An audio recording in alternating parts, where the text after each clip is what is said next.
پارلیمان نظام کفر ہے اور اس کو اوڑ دینا بھی کفر ہے، یعنی عدالتی نظام بھی کفر، جمہوریت بھی کفر، پاکستان میں جتنے بھی حکمران ہیں وہ کافر۔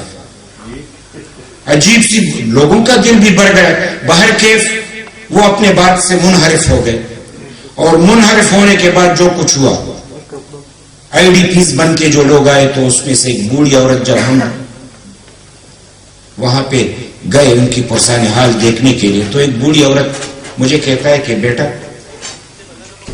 گرمی کی شدت سے کہ نہ تو مجھے پینے کے لیے پانی چاہیے، نہ سر چھپانے کے لیے چھت چاہیے، نہ کھانے کے لیے روٹی چاہیے، مجھے تو ایک بات چاہیے کہ میں نے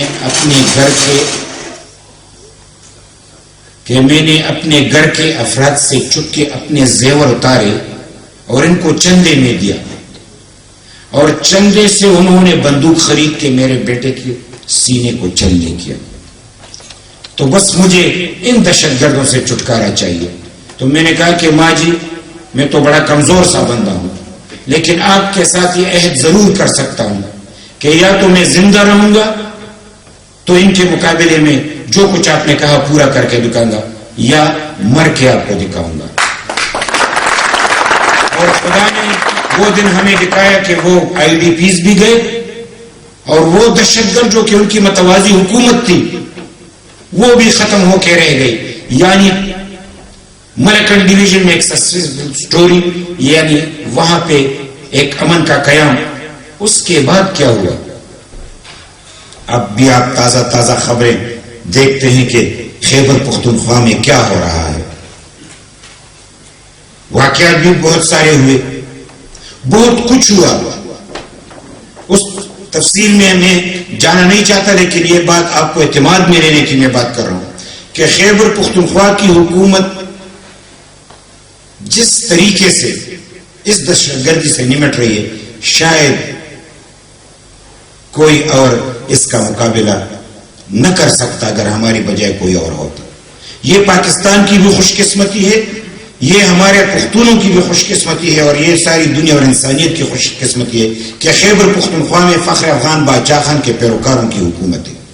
ہم نے اپنے سروں کو ہتھیلی پہ رکھ کے، اپنے جانوں کا نذرانہ پیش کر کے ان دہشت گردوں کا مقابلہ کیا ہے، اور اب تک اسی طریقے سے ہم مقابلہ کرتے چلے آ رہے ہیں، اور یہ جہاد تا قیامت جاری رہے گا، یا ہم ہوں گے یا یہ دہشت گرد ہوں گے، اس کے بیچ میں کوئی اور نہیں ہے۔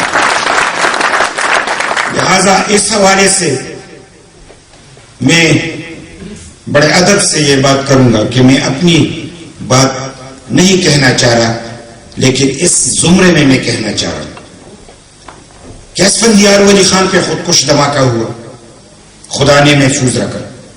افراسیاب خٹک صاحب پہ خودکش دھماکہ ہوا، خدا نے محفوظ رکھا۔ بشیر بلور صاحب پہ خودکش دھماکہ ہوا، خدا نے محفوظ رکھا۔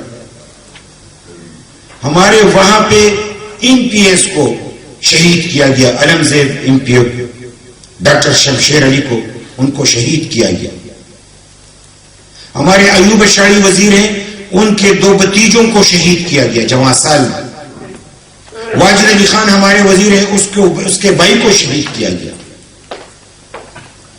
وقار ہمارے ایم پی اے ہیں، ان کے 1 بھائی اور 2 بھتیجوں کو شہید کیا گیا۔ اور پھر شہداء کی جب بات آتی ہے اس حوالے سے، تو ہمارے پارٹی کے 750 عہدیداروں کو گن گن کے شہید کیا گیا۔ اب بھی وہ سلسلہ جاری ہے۔ کوئی اور پارٹی ہوتی تو اس حوالے سے اتنی بڑی قربانی، یہ قیمت کس طریقے سے ادا کرتے؟ اگر ہم شعوری طور پہ اس دہشت گردی کے خلاف نہ ہوتے تو یہ قربانی کیسے دیتے؟ اور پھر جب میں اپنی بات کروں تو ابتدا میں جو مجھے خبر آئی کہ وزیر اعلیٰ صاحب آپ کو بلا رہے ہیں، تو بشیر بلور صاحب بھی تھے، رحیم داد صاحب بھی تھے، افراسیاب خٹک صاحب بھی تھے۔ تو مجھے وزیر اعلیٰ صاحب کہتے ہیں کہ میاں صاحب ایف ایم ریڈیو پہ خبر چلی ہے اور ایجنسیوں نے اطلاع بھی دی ہے کہ دہشت گردوں نے کہا ہے کہ یہ حکومتی ترجمان ہیں میاں افتخار، جہاں کہیں بھی آپ کو نظر آئے تو ان کو ٹکڑے ٹکڑے کر دیں. تو وہ محفل کچھ ایسی تھی کہ سارے وہ خاموش ہو گئے. تو میں نے تھوڑی دیر کے بعد مسکرا کے کہا کہ یہ تو مجھے ڈرانا چاہتے ہیں، جب مر جاؤں تو یا ایک ٹکڑا یا 1000 ٹکڑے، مجھے اس سے کیا لینا دینا. لیکن مجھے تو یہ پتا نہیں تھا کہ وہ مجھے مر کے ٹکڑے نہیں کریں گے، وہ میرے جیتے جی جگر کے ٹکڑے کریں گے.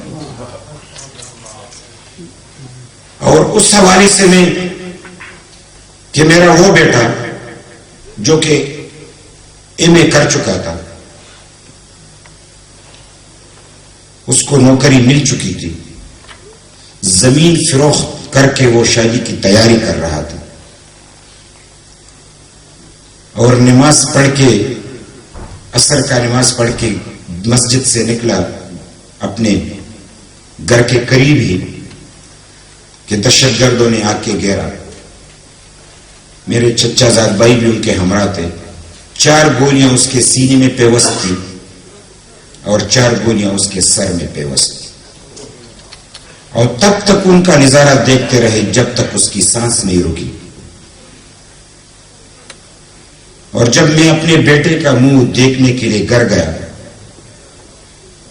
یہ بھی خدا کسی کو یہ دن نہ دکھائے کہ اپنے بیٹے کا، وہ بھی اکلوتا بیٹا، سارے خاندان میں یہی ایک ہی وارث کا، کہ آج اگر ہم یہی کہے کہ لاوارث ہیں اس حوالے سے جو دہشت گردوں نے کیا.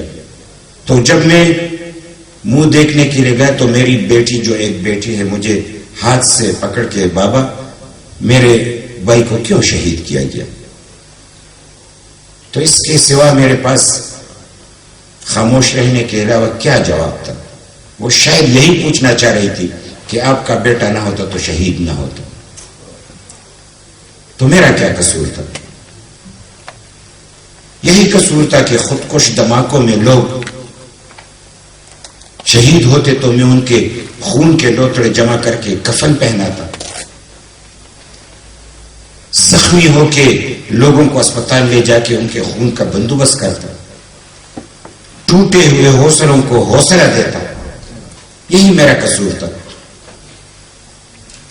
اور پھر دوسرے دن میرے گھر پہ اور خودکش دھماکہ ہوا اور میرے گھر کے 2 19 سالہ جوان اور شہید ہو گئے.